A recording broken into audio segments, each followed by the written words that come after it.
എല്ലാവർക്കും നമസ്കാരം. ഞാൻ ഇന്നിവിടെ സംസാരിക്കാൻ പോകുന്നത് ഒരു പുഞ്ചിരിയുടെ പ്രാധാന്യം എന്ന വിഷയത്തെക്കുറിച്ചാണ്.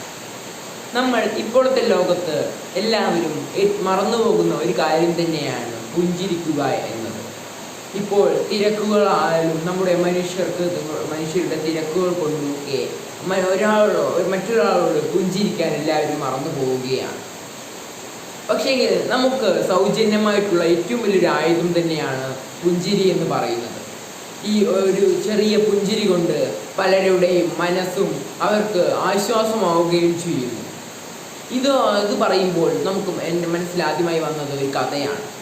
ഒരു കുട്ടി പരീക്ഷയിൽ മാർക്ക് കുറഞ്ഞതുകൊണ്ട് അന്ന് സ്കൂളിൽ വിഷമിച്ചുകൊണ്ടായിരുന്നു പോയത്.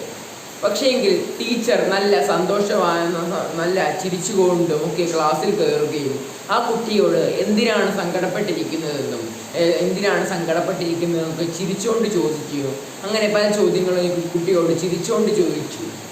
അങ്ങനെ ചോദിച്ചപ്പോൾ പിന്നെ അധ്യാപിക പറഞ്ഞു, ഇത് നിന്റെ അവസാന പരീക്ഷയല്ല, ഇനിയും നിനക്ക് അവസരമുണ്ട്, ഇനിയും പഠിച്ച് നല്ല മാർക്ക് മേടിക്കാൻ നിനക്ക് അവസരമുണ്ട്.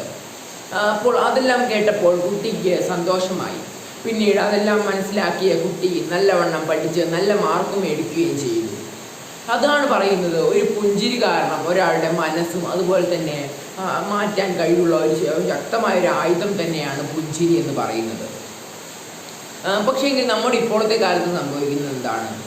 നമ്മൾ ഇപ്പോഴത്തെ ന്യൂജൻ ഭാഷയിൽ പറയുകയാണെങ്കിൽ എല്ലാവരും ഈഗോ വെച്ച് നടക്കുന്ന ഒരു കാലത്താണ് നമ്മളിപ്പോൾ ജീവിക്കുന്നത്.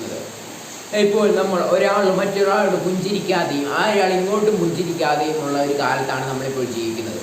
ഇപ്പോൾ ഒരാളോട് പുഞ്ചിരിച്ചാൽ ഒരു വലിയ തെറ്റ് ചെയ്തു കണക്കാണ് നമ്മുടെ വിചാരം എന്നത്. അതിന് കാരണം എന്ന് പറയുമ്പോൾ അവൻ ചിരിക്കട്ടെ എന്നോട്, അല്ല ഞാൻ എന്തിനാണ് അവനോട് ചിരിക്കുന്നത് എന്നിങ്ങനെയുള്ള ഒരു മോശമായ ചിന്താഗതിയാണ് നമ്മൾ പലരിലും ഇപ്പോൾ ഉള്ളത്. പക്ഷേങ്കിൽ അതൊരു തികച്ചും ഒരു മോശമായ ചിന്താഗതി തന്നെയാണ്. കാരണം നമ്മൾ ഒരാൾ ഇങ്ങോട്ട് ചിരിച്ചില്ല എങ്കിൽ നമ്മൾ അങ്ങോട്ട് പുഞ്ചിരി നൽകേണ്ടത് നമ്മുടെ ഒരു ഉത്തരവാദിത്വം തന്നെയാണ്. നമ്മൾ അങ്ങനെ ചെയ്യുകയാണെങ്കിൽ അവനെന്തെങ്കിലും വിഷമമുണ്ടെങ്കിലോ അതുപോലെ തന്നെ എന്തെങ്കിലും മനസ്സിന് വിഷമമുണ്ടാകുന്ന കാര്യമുണ്ടെങ്കിലോ അതൊക്കെ ഇല്ലാതാവുന്ന ഒരു കാര്യം തന്നെയായിരിക്കും അത്. ശാസ്ത്രം പോലും തെളിയിച്ച ഒരു കാര്യം തന്നെയാണത്.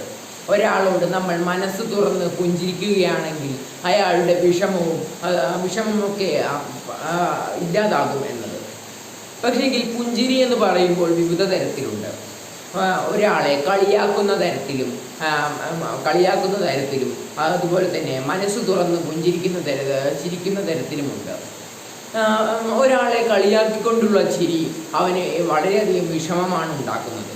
പക്ഷേങ്കിൽ നമ്മൾ മനസ്സ് തുറന്ന് സന്തോഷത്തോടെ അയാളോട് ചിരിച്ചിടപെടുകയാണെങ്കിൽ അവന് സന്തോഷമായിരിക്കും ഉണ്ടാവുക, ഒരിക്കലും വിഷമമില്ല.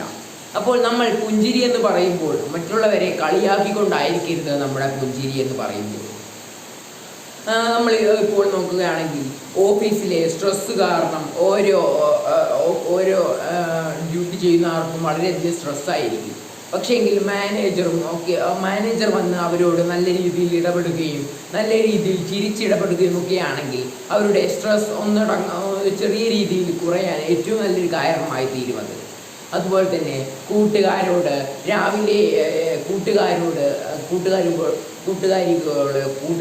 കാണുമ്പോൾ ആദ്യം കാണുമ്പോൾ തന്നെ ചിരിക്കുകയും അതുപോലെ തന്നെ രാവിലെ എഴുന്നേറ്റ് പോകുമ്പോൾ തന്നെ മറ്റു അച്ഛനമ്മമാരോടും ചിരിക്കുകയും ഒക്കെ ചെയ്യുകയാണെങ്കിൽ നമ്മുടെ അന്നത്തെ ദിവസം വളരെയധികം ഗംഭീരമായിരിക്കുക തന്നെ ചെയ്യും. അപ്പോൾ പുഞ്ചിരി എന്നത് ഒരു ചെറിയൊരു കാര്യം മാത്രമല്ല, അത് നമ്മുടെ കയ്യിലുള്ള ഒരു ആയുധം തന്നെയാണ്. മറ്റുള്ളവർക്ക് സന്തോഷം നൽകാനും മറ്റുള്ളവരുടെ വിഷമം ഇല്ലാതാക്കാനും ഒക്കെ കഴിയുന്ന ഒരു നല്ലൊരു ആയുധം തന്നെയാണ് പുഞ്ചിരി എന്നത്. അവസാനമായി ഞാൻ പറയുകയാണ്, പുഞ്ചിരി എന്നത് നമുക്ക് സൗജന്യമായ ഒരു കാര്യം തന്നെയാണ്. പക്ഷേങ്കിൽ അത് അപ്പുറത്ത് നിൽക്കുന്ന ആൾക്കുണ്ടാക്കുന്നത് വലിയൊരു കാര്യം തന്നെയാണ്. ഈ കാര്യം നമ്മൾ മനസ്സിൽ വെച്ചുകൊണ്ടായിരിക്കണം നമ്മൾ ഓരോരുത്തരോടും പുഞ്ചിരിക്കേണ്ടത്. പിന്നീട് നമ്മൾ ഒരിക്കലും ഈഗോ നമ്മുടെ മനസ്സിൽ ഉണ്ടായിരിക്കരുത് പുഞ്ചിരിക്കേണ്ടത്. നമ്മൾ സ്വയമായി അവരോട് പുഞ്ചിരിക്കുക. അവർ നമ്മളോട് പുഞ്ചിരിച്ചില്ല എങ്കിലും നമ്മൾ അവരോട് പുഞ്ചിരിക്കേണ്ടത് നമ്മുടെ ഒരു ഉത്തരവാദിത്തമായി കണ്ട് നമ്മൾ പുഞ്ചിരിക്കുക. ഇത്രയും കാര്യങ്ങൾ ശ്രദ്ധിക്കേണ്ട അത്യാവശ്യം തന്നെയാണ്. വീണ്ടും പറയുകയാണ്, പുഞ്ചിരി എന്നതൊരു ചെറിയ കാര്യമല്ല, അതൊരു വലിയൊരു കാര്യം തന്നെയാണ്. ഇത്രയും പറഞ്ഞുകൊണ്ട് ഞാൻ എൻ്റെ വാക്കുകൾ നിർത്തുന്നു. നന്ദി.